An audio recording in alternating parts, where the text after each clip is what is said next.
Night Kid, you have reached the age of 6 moons, and it's time for you to be apprentice. From this day on, until you received your warrior name, you will be known as Nightpa. Your mentor will be Mellow Mimic. Me? But I'm barely a warrior. I trust you to pass on everything you learned, from Pound Snow to Nightpa.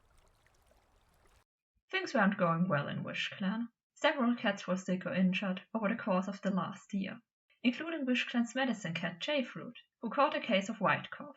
The clan's leader Bernista was especially worried about Shavefruit, bringing her favorite prey to her and constantly checking up on the older she-cat.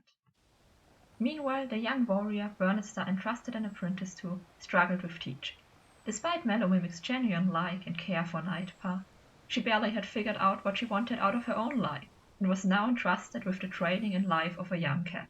It didn't help that regardless of how often Mellow Mimic failed to convey anything useful at their training sessions, Nightpa would never complain about the obvious lack of mentorship, to the point that the young she-cat would tell the leader that her training was going well when he inquired about it.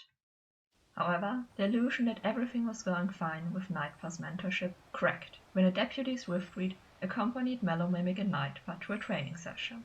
Witnessing firsthand Mellow Mimic fumbling aimlessly for words and advice whilst having to explain team fighting. Back in camp, after a wasted afternoon, Swiftreed confronted Mellow Mimic about her mediocre performance. Mellow Mimic acted defensive, and the conversation soon boiled over into a full-blown argument that a surprised Bernista had to break up, telling of Swiftreed for doubting his choice of Mellow Mimic as Nightpa's mentor. Nightpa herself spent her days annoyed at her new denmate and more or less adopted brother Mintpa, who in turn spent his time talking Nightpa's ear off. Lucky for Nightpa, her foster parent Pound Snow and former apprentice denmate Goldsplash offered to teach her a few hunting techniques after having noticed her struggling on patrols. Though eventually, Bernista called a clan meeting for a warrior ceremony, despite Swiftreed's objections.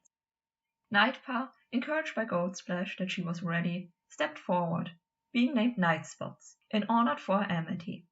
The whole clan cheered for the newly named warrior.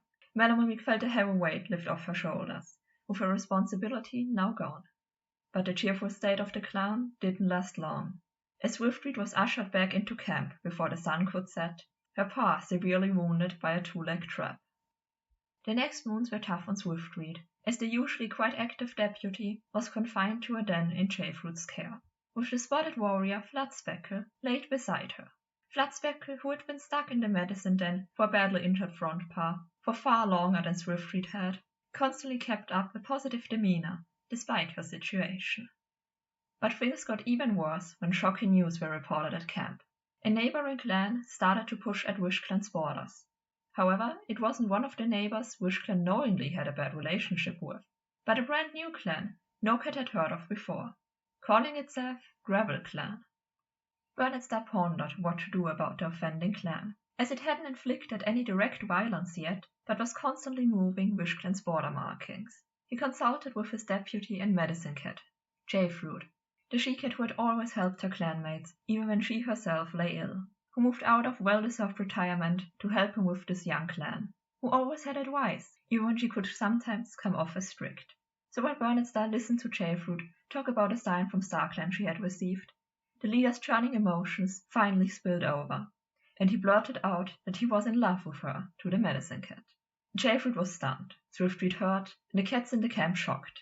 This wasn't the time for romance, especially not for the medicine cat, who neither returned Bernista's feelings nor was allowed to have a mate, as dictated by the clan's traditions. Shavefruit swiftly tried to tell Bernista off, and returned the conversation back to discussing how they should handle GravelClan. But the damage was already done.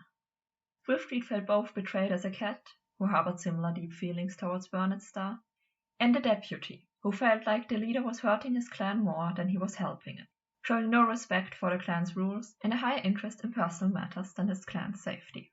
It was the Mellow Mimic mentor situation all over again. Bernista prioritized his personal opinions over what was actually best for his cats. Swiftreed was mad at Bernista and at herself, cause no matter how often she told herself that she should be happy to have gotten off as lightly as she did with her twisted paw, after all, she still had it, Swiftreed couldn't stop resenting how much it slowed her down, and feeling guilty about those thoughts while looking at Floodspeckle, who had lost her paw completely.